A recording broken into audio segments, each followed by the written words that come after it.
magnanakaw na tao.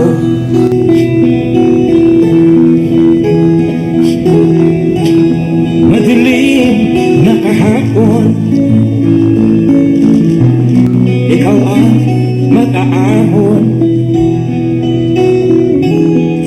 sa piling mo. Digong mawawala ang korupsyon. Thank you very much. Please be seated as we proceed with the oath-taking of the Chief of Staff General Eduardo Año to be administered by the President of the Philippines, President Rodrigo Roa Duterte. This is your oath of office. I state your name. I, General Eduardo M. Año, Having been appointed to the position of having been appointed to the position of Chief of Staff Armed Forces of the Philippines, do hereby solemnly swear do hereby solemnly swear that I will faithfully discharge to the best of my ability that I will faithfully discharge to the best of my ability the duties of my present position the duties of my present position and of all others I may hereafter hold under the Republic of the Philippines. and of all others I may hereafter hold under the Republic of the Philippines, That I will support and defend the Constitution of the Philippines. that I will support and defend the Constitution of the Philippines, That I will bear true faith and allegiance to the same. that I will bear true faith and allegiance to the same, That I will obey the laws, legal orders, and decrees promulgated by the duly constituted authorities of the Republic of the Philippines.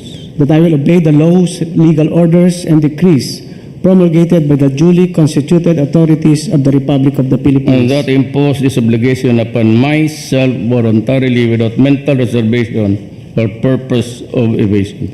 and that I impose this obligation upon myself voluntarily without mental reservation or purpose of evasion. So help me God. So help me God. Congratulations, John Arne. Sir, congratulations, sir. Thank you very much. At this point, we proceed with a photo opportunity with the President.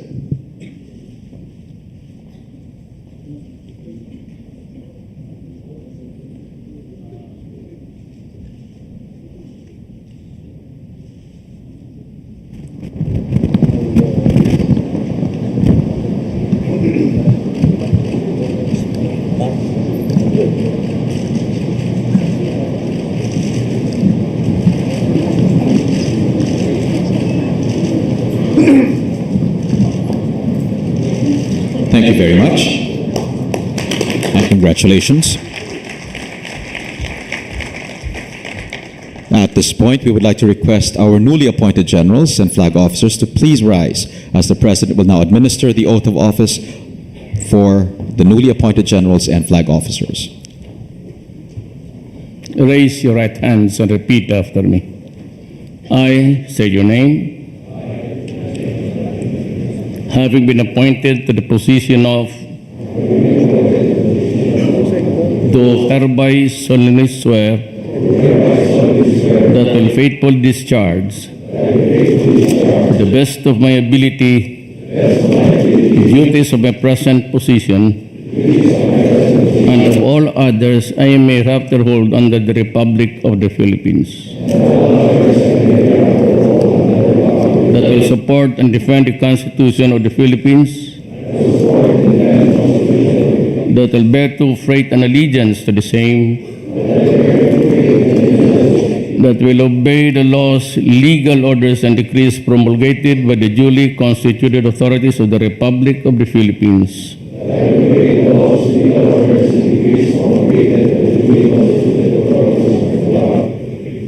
And that I impose this obligation upon myself voluntarily without mental reservation or purpose of evasion.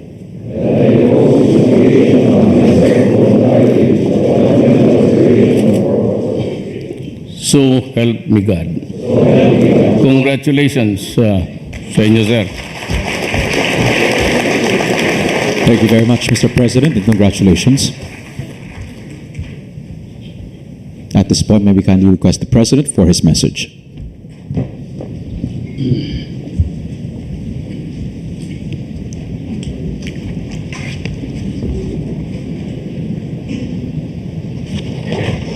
You know,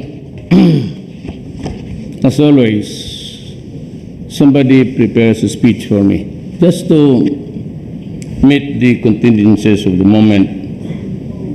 Some are, no, this time is short, and maybe, alam ko baka gusto na ninyang umuwi kaagad. Of course, there's may snacks tayo. I can invite you for a buffet, but I cannot stay long also. Sumibat lang ako doon sa climate change. Nandiyan sila lahat. But let me just read my speech this time. Baka makasalita pa na ako ng I may go out of control again. And I do not want to be discourteous in front of you. To all the officials, uniformed men and women, and civilian personnel of the Armed Forces of the Philippines, distinguished guests, ladies and gentlemen, good afternoon to you all. This afternoon's oath-taking ceremony certainly highlights one of the cherished traditions for every public servant, and most especially our men and women in uniform who have sworn to be the defenders of the state and its democratic institutions. As your Commander-in-Chief, I share with you the honor and pride of hurdling the challenges and trials that each of you went through this far. Of course, you will not have reached the milestone that you have been bestowed now if not for the encouragement, understanding, sacrifice, and prayers of your loved ones. They are your source of strength and inspiration for all of you to carry on with your work and inspire the rest of the force. To them, the respective families, my congratulations too. Ladies and gentlemen, as we aspire to foster inclusive growth across all sectors of our society, to the convergence of security, developmental, and governance strategies, may I reiterate some of the reminders to each of you. During our previous conferences, I have laid down my marching orders, most especially in addressing some of the urgent matters concerning peace and security. I therefore enjoin everyone to give their best and be relevant in whatever capacity you now hold. Ours is a complex and dynamic security environment. You and I know that it will never be easy. Hence, I expect nothing less than your unequivocal commitment, competence, and professionalism. As we endeavor to carry out reforms in all government agencies, I wish that you remain to be the kind of officers who put the welfare of the organization, the nation, and its people above your personal considerations. Bear in mind that your careers grow along with your responsibilities. After all, those who hard-earned stars on your shoulders, it is rightful then that you polish them, keep them shining and brightly untainted. And lastly, as you pledge your allegiance to the flag of the Republic of the Philippines, may all of you remain faithful to the sacred, guarded with your lives, the welfare of the nation. You owe it to your country and to the people. Draw inspiration from the valor of your ancestors, who demonstrated the staunch loyalty to the flag and to the Constitution. Once again, congratulations to your respective stars. Bear the new rank with new pride as you continue to serve the Republic of the Philippines, the Filipino people.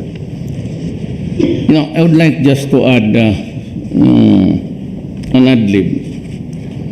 We are facing a new threat.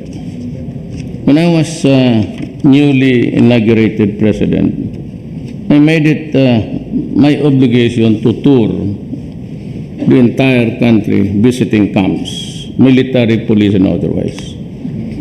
I was not cultivating or propagating any loyalty for me, to be there just to show my face. I said that I do not need it, but the country needs it badly. Your loyalty to the flag and to the country is paramount, above loyalty to any particular personality or person in government. But in those tours, I mentioned it to you that aside from the danger of drugs, which we never realized to be that widespread, and that the dimension was just too staggering, and I was really appalled to learn nung presidente na ako, because then I had the access to all information from you guys, from the police,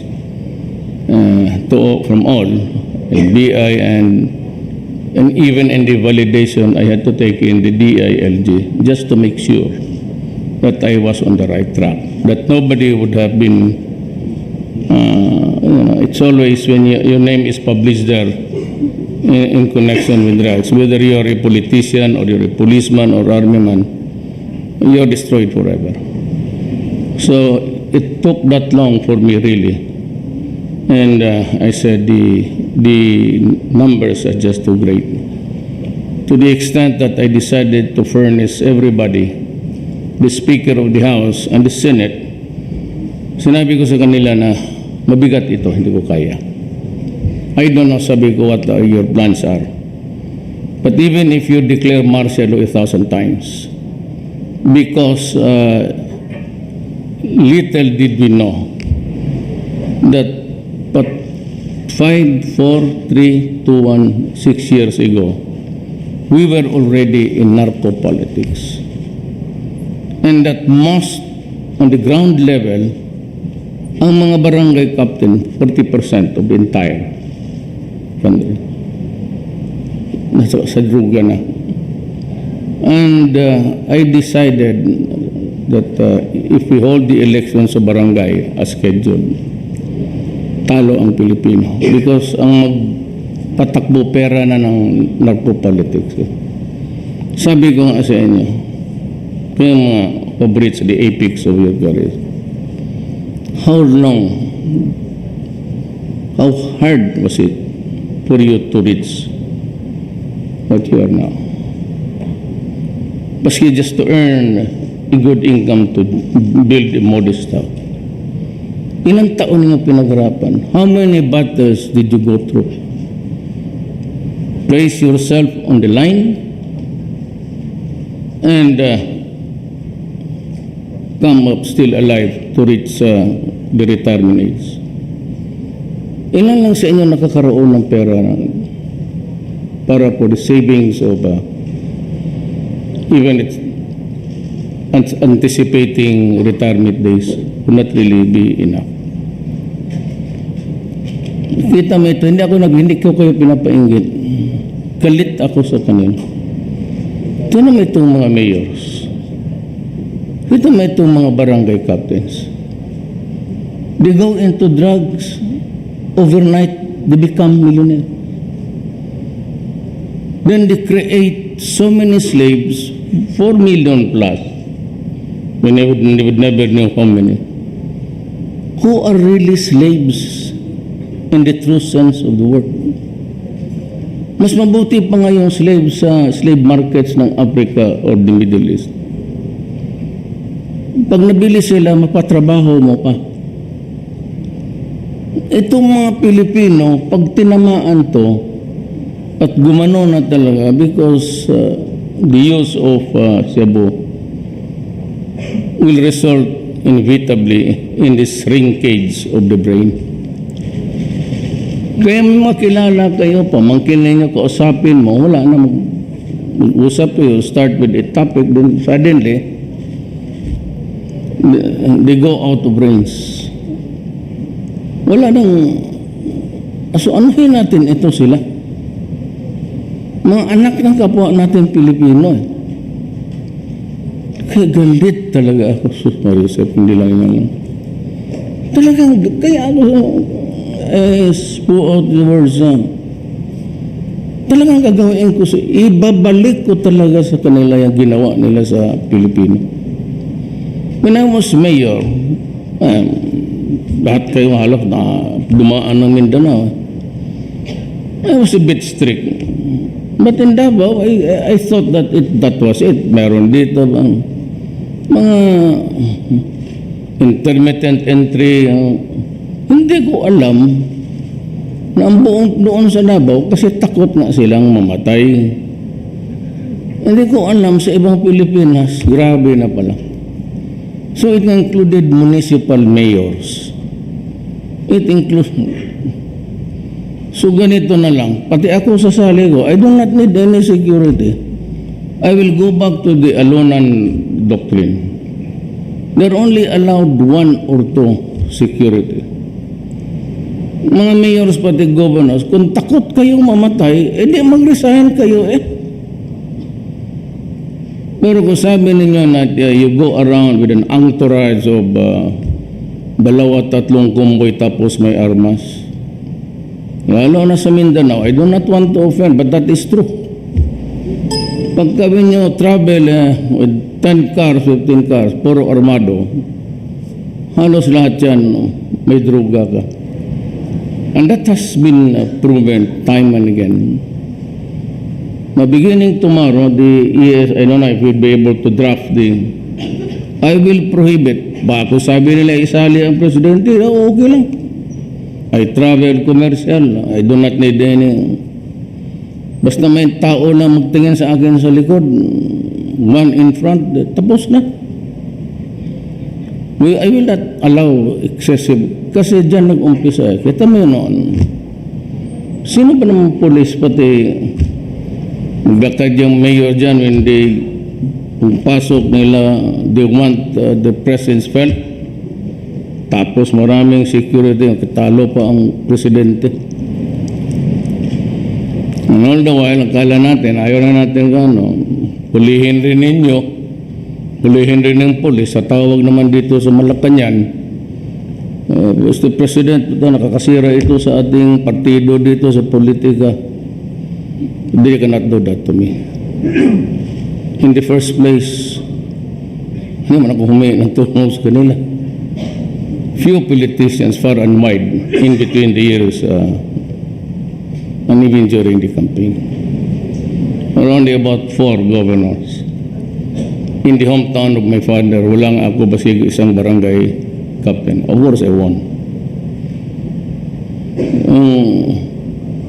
Nasanay kasi ito sila sa being a public official, is entitled really to.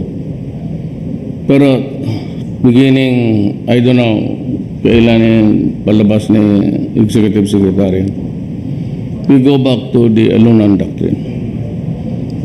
Pagka may convoy dyan tapos marami para,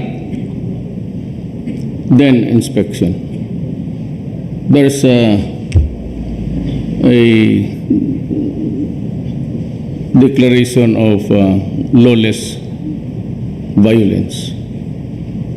I had to do it to justify your extra duties as policemen. Spread thin ako, at saka there are about, for your information, about 6,000 policemen who are into drugs. And of course, with the disordered event about the Koreans, I ordered the police to stop all operations. No policeman in this country anywhere is allowed to enforce laws related to the drug campaign. Kasi magamit nila yung, palitan nila yung warrant, palitan lang ang pangalan, tapos pupunta. I had to explain again and again. I had to apologize almost to every Korean who would come here, to the ambassador and to the American people. I think Panelo is going there. I told him to make a good apology. Wala tayong magawa, nangyari. Ang pinakabasto sa lahat, ang masakit daw sa kanila is talagang yung flushing sa down the drain sa toilet bowl. Nasaktan sila. Baski, gawain sa atin yan. Kaya, let me reorganize the enforcement dyan sa drugs sa police. In the meantime, they would be arrested and I will order you to arrest them.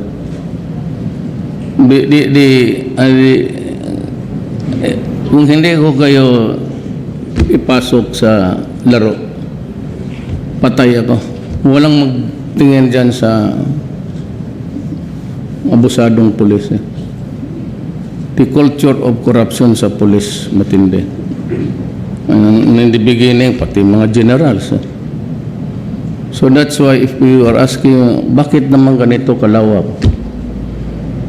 Said, long time ago, we were already in narco politics, including the police. Now, I gave you the book Cartel about ano nangyari sa South America. If you have read it, then I would understand na nakuha ninyo ang dimension. So the second danger natin is itong ISIS. Again, I do not pretend to be all-knowing, but you have noticed that in the camps all over, nagle-lecture ako about the looming danger of ISIS. And because of the extremism perpetrated by the Abu Sayyaf on the south, sabi ko, there will be a time that they would visit the island of Mindanao. And nandyan na yung Maute.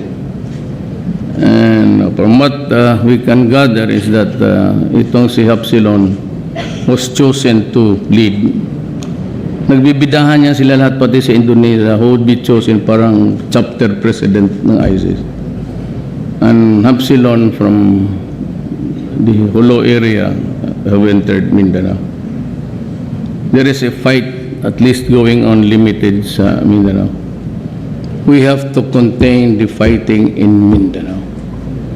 We cannot just afford to allow them to spread because ang pinakadelikado dyan yung mga scholars. Now I've heard not only from your report but from mga politiko, there are about 4 to 6 Arabs talaga lecturing. Yun ang pinakadelikado, just like the communists.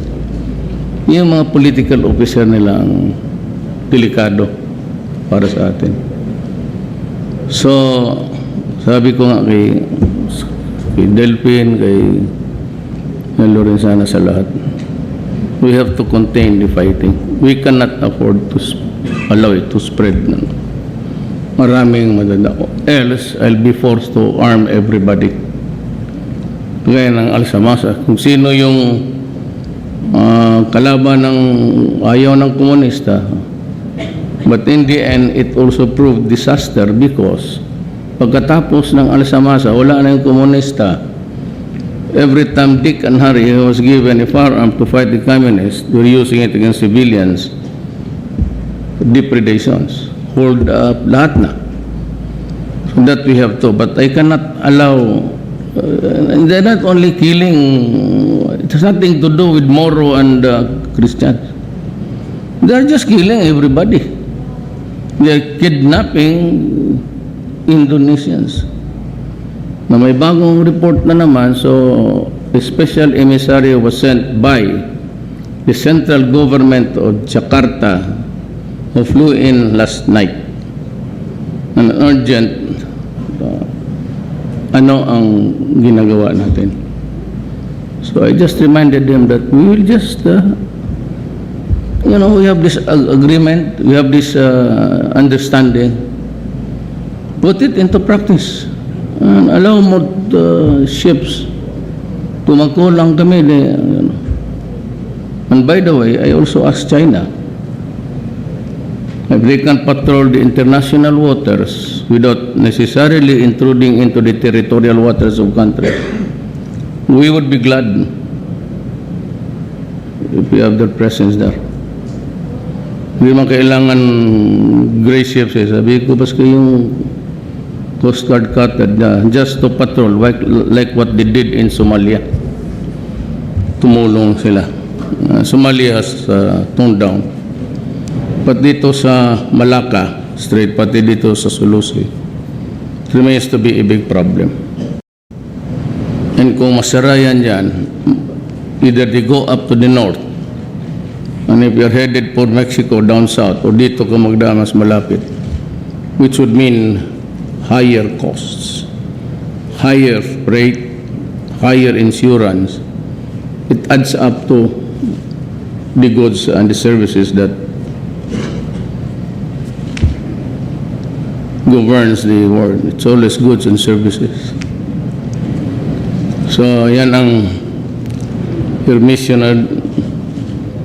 Diyan pa kayo. Ang malas natin, tayo ang inabutan. Kala ko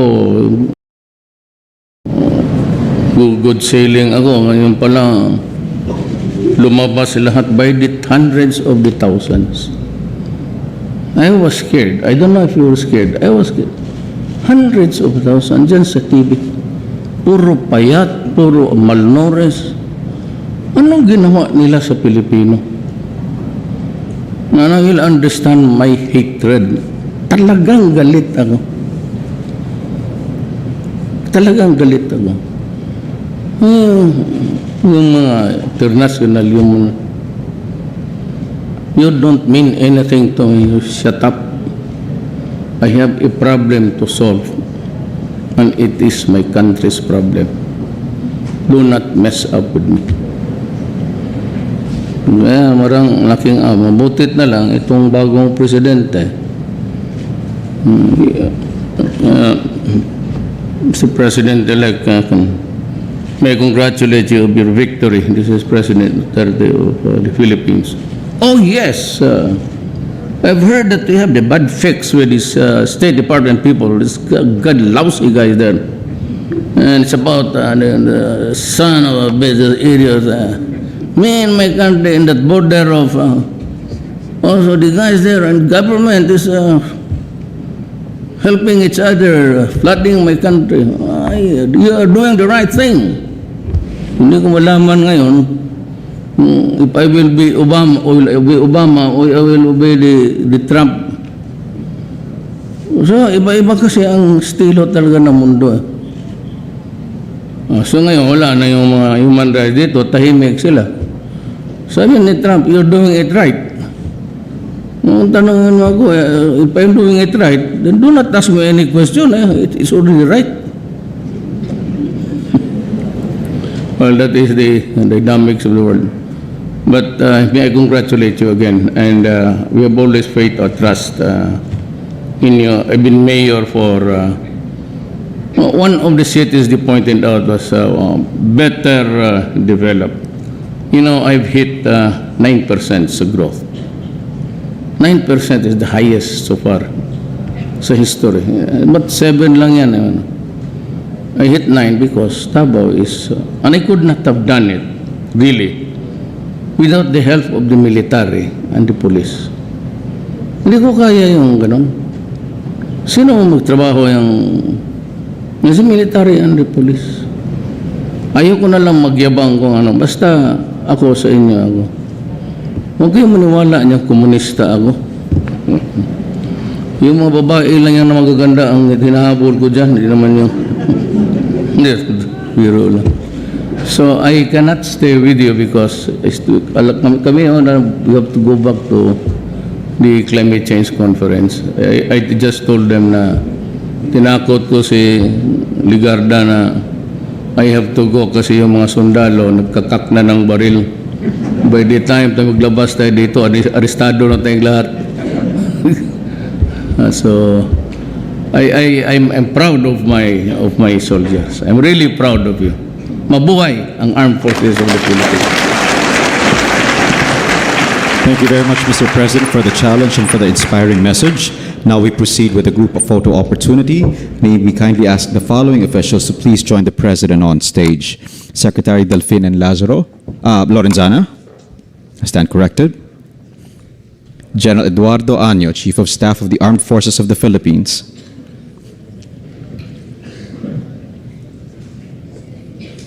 And for this photo opportunity, Major General Harold Cabreros, Vice Commander of the Philippine Army.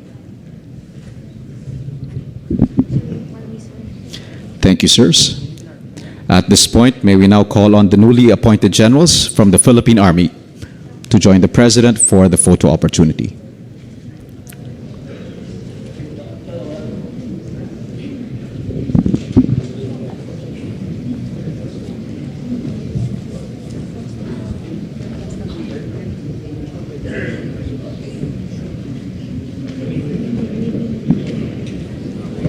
Air Force or Flag Officer in command? Flag officers po kami. No, I'm asking who's next. Sir, Ask kung sino pinakaano.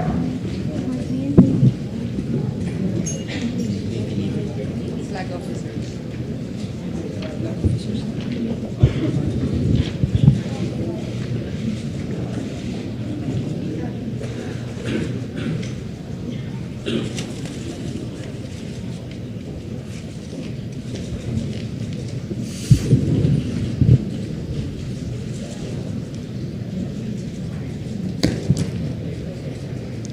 Thank you. Thank you very much. Now may we ask to join on stage the President Vice Admiral Ronald Joseph Mercado, Flag Officer in Command of the Philippine Navy.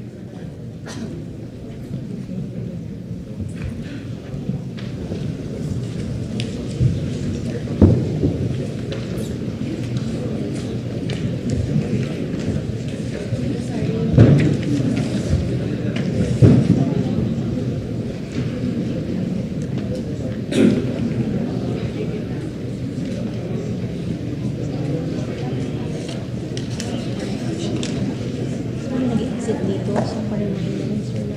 Pero nireverse na.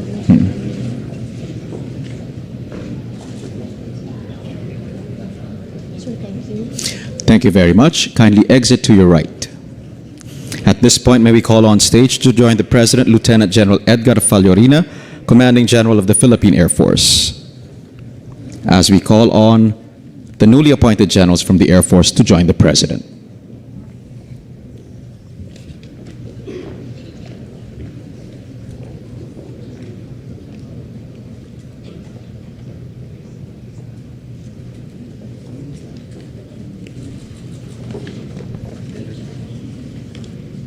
Thank you, madam. Thank you very much. That concludes the group photo opportunity. Kindly exit to your right. We would like to thank the officials. Now we will proceed with the photo opportunities with the generals and the respective families. May we call on Lieutenant General Raul L. Del Rosario and family.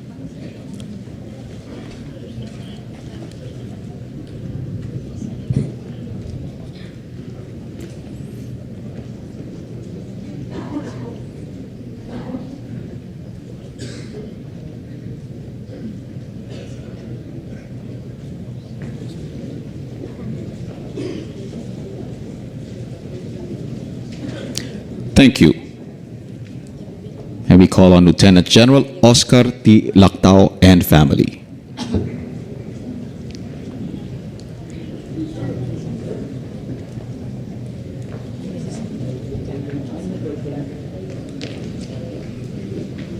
Next is Mingson. Yes, sir. Okay na po yun, sir.